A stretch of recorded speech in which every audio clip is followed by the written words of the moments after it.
ครับมากาอยู่ห้านพี่น้องเอ้ยมาสื่อพ่อไปใส่ห้องน้ำน้องเลย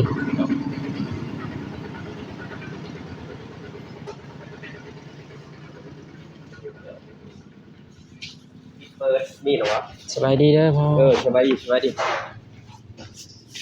สบายดีบอมิกสบายดีเอาจากอันสองประมาณหนึ่งไข่ซองหม้อประมาณ4 อันตัวนี้มาเอาบ่4 อันที่เปิดมันมีเหรอวะนั่นไงอะไรปิดเปิดเจ้ามา9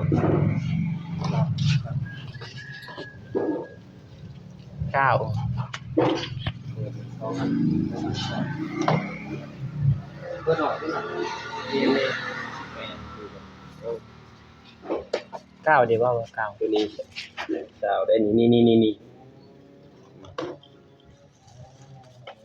ขึ้นอย่างต่างกันเนาะโอ้ยจับตัวน้อยเปิดแล้วตัวน้อยต้องเปิดเลยยกเป๊กบ่มีเลยเด้อินเดียมีอันเดียวตัวใหญ่ใส่ไปได้บ่มีอย่างคือต้องโดนแล้วคนสาวนั่นแหละเอารุ่นปิดเปิดนั่นเองเอาแบบเปิดนั่นเลยแบบเอาแบบยึดเอากล้องดีซึ่งจะทำให้เอาวัวไปอีก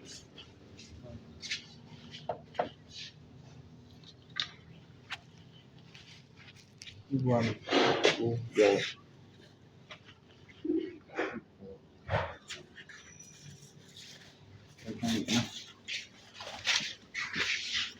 วัวมันก็มีเพลง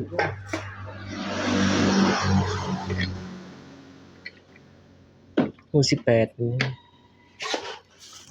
แม่นบ่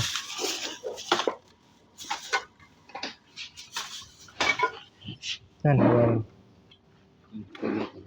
หู18นี่แม่นเอาอีกอันนึงเอาอีก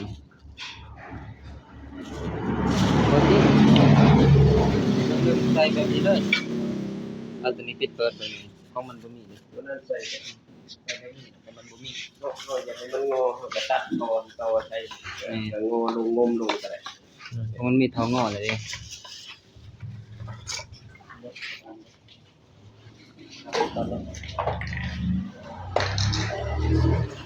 เรื่อยดิเลยตัดพอนี่บ่ยังเท้างอ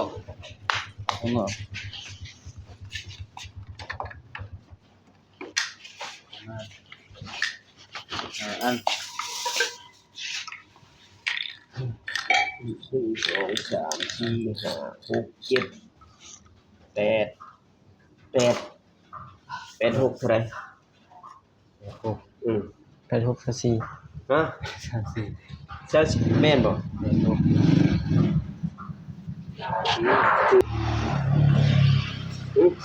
ไรดิพ่อนี่เขาได้บวก15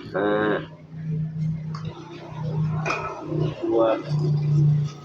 25เอา1,800,000จื้อเด้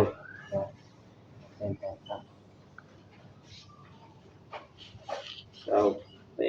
คูณ3 80คือบวก1,800,000เนาะ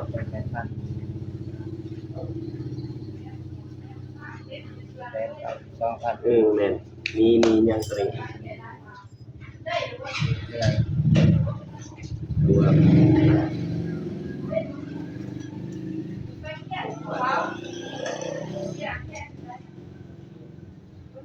98งั้น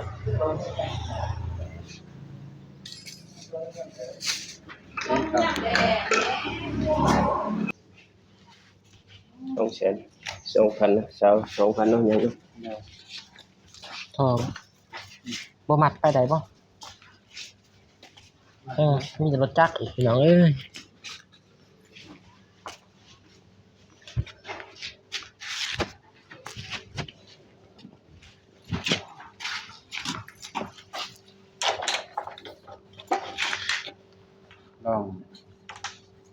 ลอง4แล้วก็3มันจากไกลๆเนาะ ไกลๆได้อยู่ ลอง3มันก็ทำปล่อยมา ขอบใจได้พอ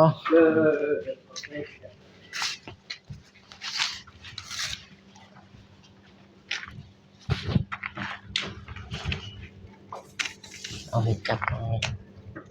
ที่สวัสดิ์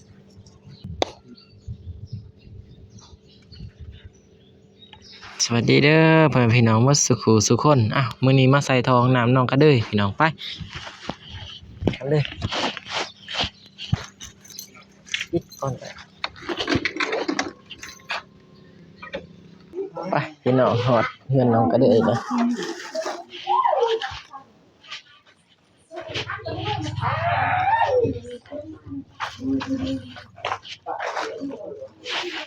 ต่อทอกันเลยพี่น้อง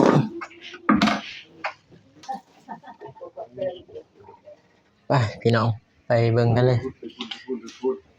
ใส่ทอน้ำพี่น้องเอ้ยนี่ก็คือสิเสร็จสมบูรณ์เลย เอาเสียบันคุดที่ขาดคอยคุดยังขนม สบายดีเด้อพอ แล้วก็พี่นี่ ไม่ได้ยิน สบายดีเด้อพอไหม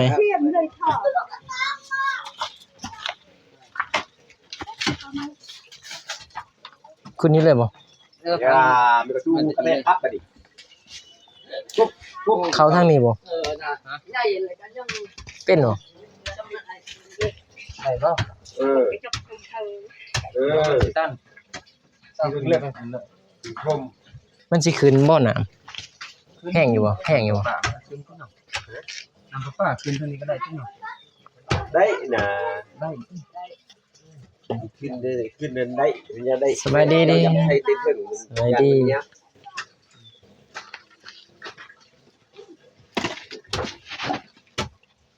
ได้บ่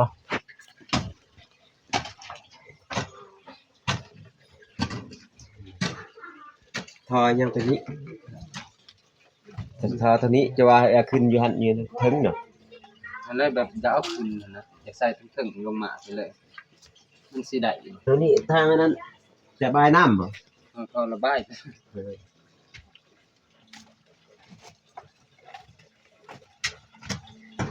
บ่ได้ไปไสบ่มื้อนี้น้องก็เลยยังบ่ทันได้ไปไสเนาะ เด้อสบายดีเด้อน้องบ่าวทรายสบายดีพ่อแม่ผู้ใหญ่ใจบุญทุกท่านแล้วก็สบายดี FC ฝั่งไทยฝั่งลาวหรือต่างประเทศและบ้านเฮาก็ขอสบายดีสวัสดีเบิดสุขุสุคนเด้อ โดยสบายดี สบายดีเด้อน้องบ่าว สบายดีคือสวนได้ ลงมือเลยพี่น้องมาหอด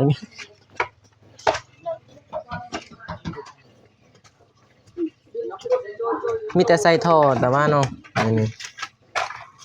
ยังอีกได้นี่ยันมันเอาน้ำบ่อยู่ได้สิเอาขึ้นเทิงนี่เลยบ่นี่ขึ้นหอยอยู่เทิงเลยบ่สิไปแบบใดนี่ มาที่ขาเจ้าเอาเจ้านางเอา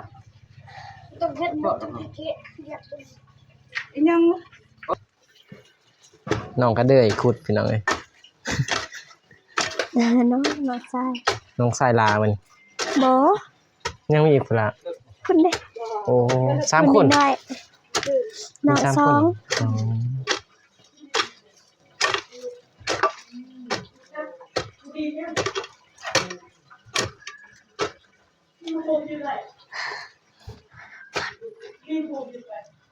อ๋อ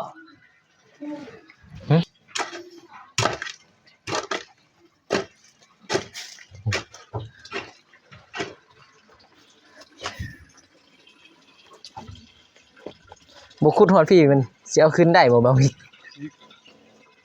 มันต้องได้เอาขึ้นหมดเด้ แม่นเนาะ โดยมันต้องเอาขึ้น บ่มันก็บ่เป็นใส่เลยใส่พันเลยบ่ ลองเบิ่งก่อน ทีนี้เขาก็คือเขาทราบมาว่า เลือกเปิดเนาะต่อทุกทางเลย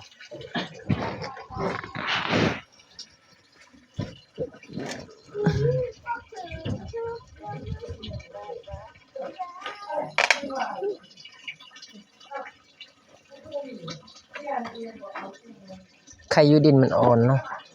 โดย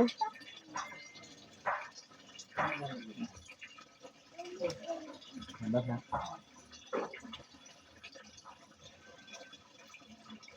อ้าวตัวนี้คือใหญ่ได้แล้ว เสียงเป็นเลยพี่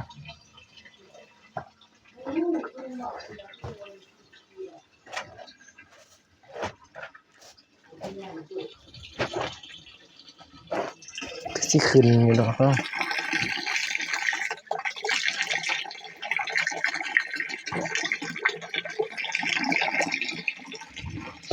เอาพูดตรงนี้ต้องใส่อาบ โดย อ๋อเป็นใส่เลยกระปะเลย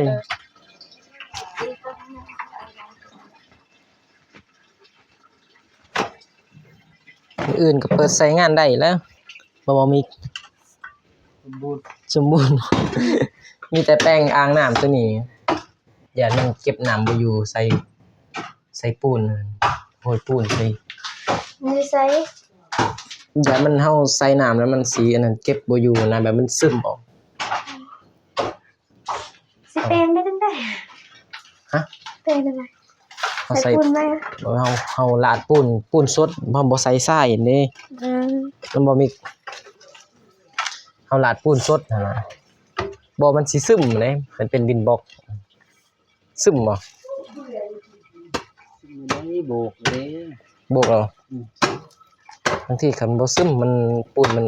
ลายเลย สร้างสรรค์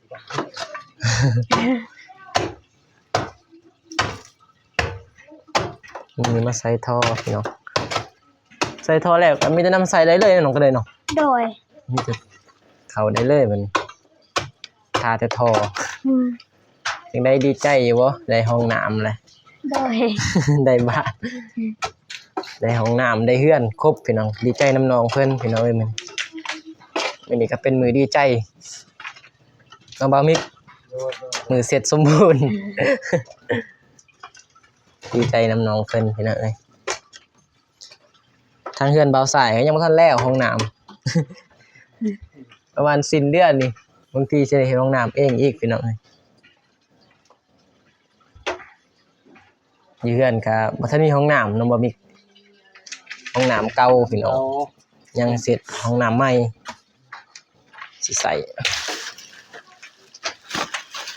ให้น้องกันเด้อแล้วไปซอย บ่มี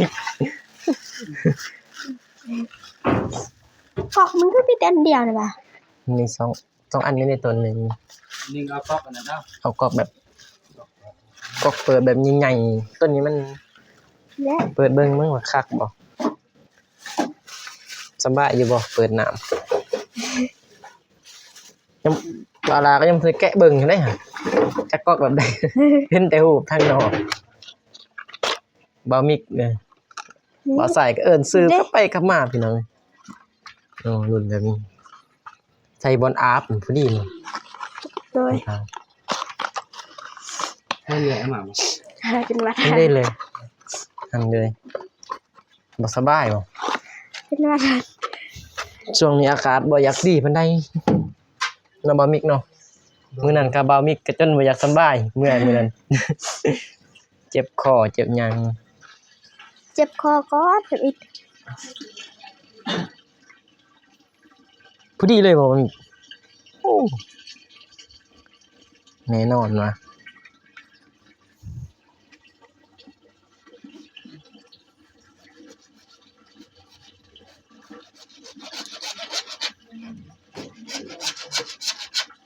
พี่น้องบ่มีหยังเลยพี่น้องมีแต่สิได้ช่วยบ่มิกสิได้จบคลิปเพียงเท่านี้แหละพี่น้อง เนาะบ่มิก เลย ให้บ่มิกอัปเดตต่อผลงาน แล้วว่าสายสิได้จับท่อสวยบ่มิกสิได้จบคลิปพี่น้องเอ้ยพอกันใหม่ นะ คลิปหน้าอีก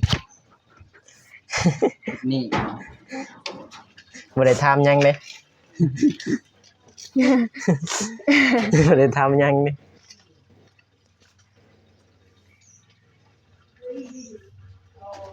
บ่มิกเพิ่นใส่ท่อมื้อนี้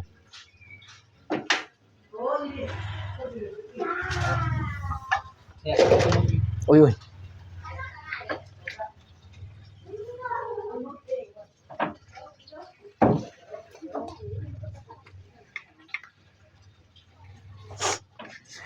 จักสิทันอ้าวพี่น้อง มีแต่สิได้